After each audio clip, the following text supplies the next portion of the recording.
Hi Year 6, thanks for joining me for Reading for Pleasure, where we continue the tale of Margaret Ann as she readies to board the Titanic. We pick up where Miss Ryan left off, where Margaret Ann has arrived at the Southwestern Hotel. We were taken up to the third floor in a sparkling clean lift, although I swallowed hard to think I'd been wafted off the ground like that, held by thin cables. Still, our ride was steady, and in less than a moment we were there. It transpired that one of the trunks was mine, filled with my new, appropriate clothing. When I opened it to peek inside, I discovered petticoats, stockings, a pair of shiny black shoes, 3 dresses, a skirt, 2 high-necked blouses, 2 hats and a pink wool coat. Pink! I should certainly have chosen to wear another shade, but it was pretty. One of the hats was decorated with ribbons and flowers, and looked altogether garish. That one, Mrs. Carstairs explained, was to be worn with the green silk dress on fancy occasions aboard the ship. I thanked her and complimented her impeccable taste. Or had it perhaps been Mabel and Hortense's taste? Regardless, looking at these clothes, I felt sadly removed from St. Abernathy's and our faded, patched near rags. After an early supper in the hotel dining room, I had the most delicious mutton chops. I took Florence out for a walk. There was still enough daylight for me to explore a little, and I headed directly for the docks. Railway lines cut across the street in unexpected places, and I made my way cautiously. Florence found the rumbling of a passing lorry offensive, and backed aggressively at it for quite some time. Just ahead there were masts and funnels and metal cranes to be seen in every direction. It was impossible to get a good view of any one ship because there were so many berthed in the harbour. Also, the railway station and other surrounding buildings obscured my view. I asked a passing workman which one was the Titanic, and he stopped to point her out with great pride. "There she is, miss," he said, beaming, "with the 4 funnels, the grandest ship you could ever hope to see." I began counting funnels, trying to locate her, but still was not sure that I was looking in the right place. There was a great deal of activity on the quays, and a fair number of gawking passers-by too. Everyone, it seemed, wanted to catch a glimpse of the new ship before her maiden voyage. Then, all of a sudden, there was a great black hole stretching farther than my eye could see. I tilted my head back, and the ship loomed above me, looking taller than most of the buildings I had ever seen. Never could I have imagined such a mammoth structure. I noticed now that the railway station connected directly to the ship, and the men were loading all sorts of cargo down the gangways or with towering cranes. There was a great feeling of excitement around me as workers jostled each other and shouted orders, and onlookers pointed out what little they could see from their various positions. The Titanic was bigger than seemed humanly possible, bright and shiny and smelling of fresh paint. I do not know what I had expected, but the sight of her took my breath away. Florence seemed dismayed by it all and lay down, resting her head on her forepaws. I patted her, but kept craning my neck in an attempt to take in as much of the ship as I could. It's hard to believe something so gigantic can float, and yet there she sits, peacefully atop the water. She looks sturdy, she looks proud. Were you to pick her up with a great godly hand and drop her in the midst of Whitechapel, I do believe she would smother my entire neighbourhood. She was built in Ireland by fine, strong men like my father and William, and I'm filled with admiration at the thought of mere mortals creating something so stupendous. Florence grew restless, and so, reluctantly, I took her back to the hotel. It would soon be dark anyway. "I was afraid you'd toppled into the water," Mrs. Carstairs said apprehensively upon my return. "Well, that would be unfortunate, as I do not know how to swim." "Florence wanted to linger," I said. Mrs. Carstairs decided it would be fun to play cards before bedtime, and I was dismayed to find out that I know so very few games. She pronounced that bridge would simply be out of the question, but quickly taught me to play hearts. We did this for an hour or so, by which point I was winning more often than she might have liked. She told me that it was time to retire, and I did not disagree, as I was eager to come in here and write down my thoughts. But the hour is very late now, so I believe I'll stop for the night. Wednesday, 10th of April, 1912, RMS Titanic. So much has happened today that I scarcely know where to begin. The Titanic is, to put it bluntly, the most magical and astounding place in the world. Bigger, grander, and more exotic than I could possibly have predicted. She's awe-inspiring and yet comfortable. Right now I'm sitting in a deck chair on what they call the promenade. I was up on the boat deck for a while, but the wind grew too cold for me, so I moved down to the more enclosed promenade. Mrs. Carstairs is off in her cabin, having a rest before supper, and Florence is curled up on my lap, snoring. I guess I should start with this morning and our final hours at the South Western Hotel. I had thought I would never be able to fall asleep, but awoke to find sunshine filling my room.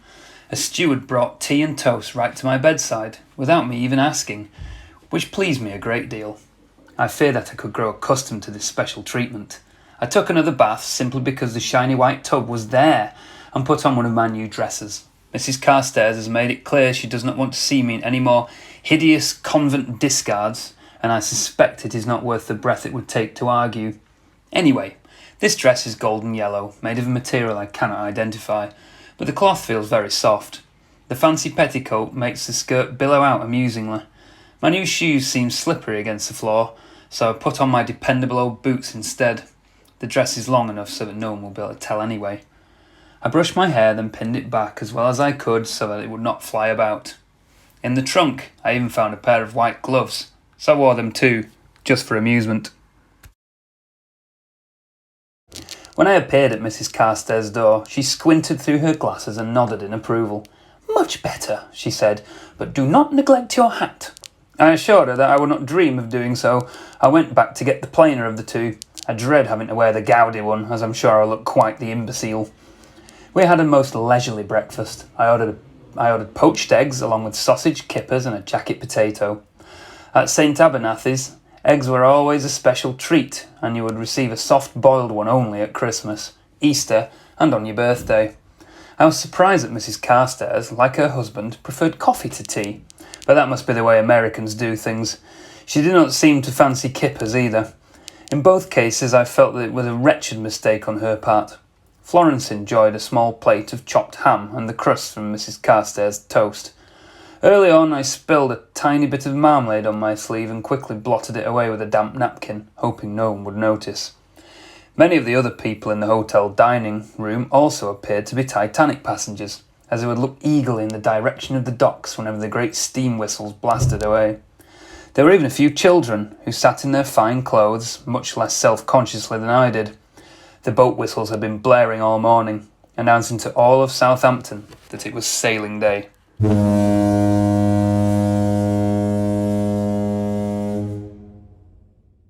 The town was a bustling seaport. I suspected that they heard these ships' whistles on a regular basis and grew weary of them. After our meal, it was time to go upstairs and prepare for our leave-taking. Apparently, passengers from the boat train were already boarding the ship. Porters arrived with wheeled carts to take our luggage away, and Mrs. Carstairs handed out folded wads of banknotes with a casual air. The porters were elated to accept them. As we crossed Canute Road and approached the quay, it became more difficult to navigate through the crowds. Trunks and bags and overstuffed boxes were piled everywhere, and I wondered how the porters could possibly keep track of them all. People crowded every possible space, and it was hard to separate the passengers from the onlookers. Only the various workmen, with their confident movements and expressions of tense concentration, stood out to me. The side of the ship seemed to have openings all over the place, and the gangways stretched out to meet them from the railway platform and the quay itself. The gangways looked rather like wooden bridges with waist-high railings. Men and women in plain, sensible outfits were boarding on the lower decks, while the gangways above were packed with people arrayed in the grandest fashions. By virtue of the clothing alone, it was not at all difficult to tell which passengers were steerage and which were first class. Presumably, the second-class passengers were the ones boarding somewhere in the middle. I saw a thin girl in a kerchief and grey wool dress who seemed to be watching me somewhat enviously from farther down the quay. I realised then, with a start, that my appearance made her think that I was a young lady of privilege. The thought struck me as funny, and I was tempted to raise my skirt enough to show my old warm boots, but she was already gone, and I was following Mrs. Carstairs up a flight of stairs to one of the first-class gangways. I had never seen such a crowd in my life and could not quite picture how many of us could fit inside the ship. Enough, I assumed, so that you might never see the same person twice, but I suppose some of the people were only here to see others off, or had only come down to stand nearby and vicariously enjoy the excitement of the day. Walking across the gangway, I had a moment's unease. wondering if I really wanted to get on such a gargantuan ship and float off into the middle of the ocean. Dry land seems so much more familiar and safe. In truth, I've not even sailed in a dinghy. For that matter, I've never even floated on a raft. "Please do not dawdle, Margie Jane," Mrs. Carstairs said sharply as a rather handsome ship's officer waited to greet us at the end of the gangway. I nodded and quickened my pace. To my surprise, even up close, the side of the ship was pieces of metal welded and riveted together. I do not know what I had expected. Not wood, obviously, but the bumpy appearance caught me off guard. I guess I thought it would be smooth and seamless, which only goes to show how little I know about boats.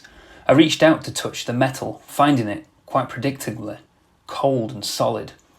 Nearby passengers looked disapprovingly at me, so I yanked my hand away. We stepped inside the ship into a thickly carpeted hallway. I had not expected carpeting either.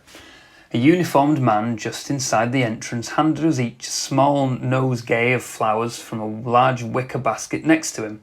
No one had ever given me flowers before, so even though it was probably routine on occasions like this, I felt flattered. From there we went to the purser's office. Mrs. Carstairs handed out our tickets and other necessary paperwork to Chief Purser McElroy and made arrangements to come back later to deposit her valuables in the ship's safe. Once we were back in the corridor, another smiling, dark-haired young man stepped forward. He was wearing a white uniform and introduced himself as our bedroom steward, Robert Merton. Our staterooms were down on C deck, and he would be escorting us there and then be at our service throughout the voyage. Mrs. Carstairs told him that she had sailed the White Star Line many times before, and began to give him a long list of instructions about exactly when and how she wanted things done. He nodded solemnly at each request, and then smiled at me. "You would be Mrs. Carstairs' daughter?" he asked, as he led us through a maze of carpeted corridors. Mrs. Carstairs gasped. I grinned. He might be the first, but he would probably not be the only one on the ship who had jumped to that mistaken conclusion. "No, I'm her staunch companion," I answered. "Yes, this is Margaret Jane Brady," Mrs. Carstairs said, recovering her composure. "You may feel free to treat her as you treat me." Robert nodded, very solemn, although I could see amusement in his eyes. "You would want to treat Florence just that much better," I said, indicating the dog in Mrs. Carstairs' arms. Robert nodded again, his eyes crinkling at the corners. "That goes without saying, Miss Brady." So far I was quite taken by Robert. He seemed to be in his late teens, and seemed the sort to be one of William's friends.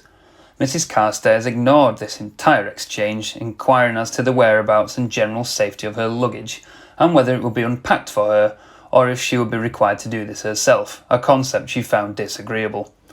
I was so busy looking around that I missed Robert's answer. People were milling about, nearly surrounding us, either trying to find their cabins or exploring the ship and making admiring remarks.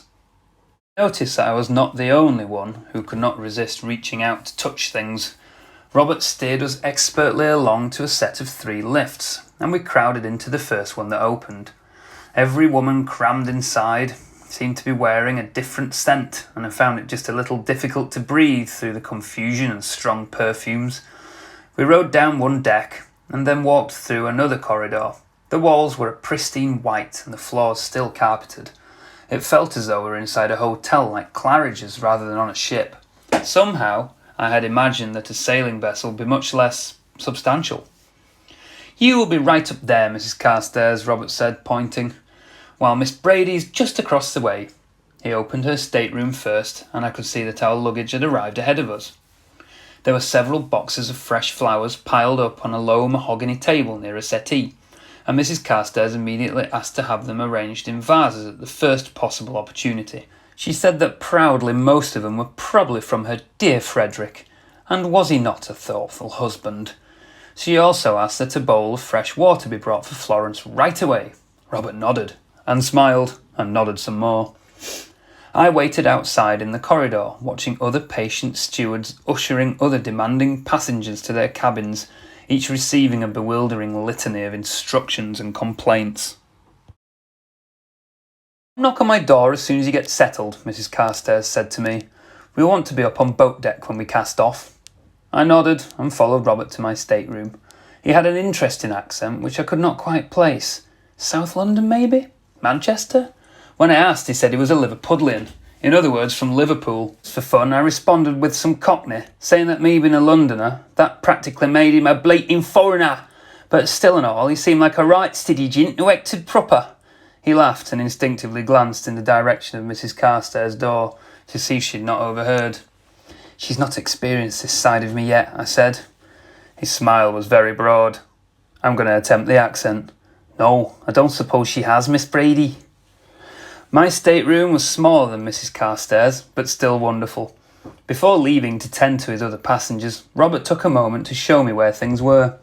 From the wash basin to the bedside heater to the button to push for immediate service, and even my lifebelt, which was resting neatly atop the wardrobe. I would be sharing a lavatory with someone's maid who had the cabin next to mine, but that was certainly not a hardship. He told me to be sure and call him if I needed help, or even just had a question. Then, with a wink and a slight bow, he left. I stood in the middle of my cabin, thinking about how lucky I was. I was in my own beautiful room aboard the RMS Titanic, the finest ocean liner in the world, on my way to America. Join me again tomorrow for more of the story, and hopefully not any more dodgy accents.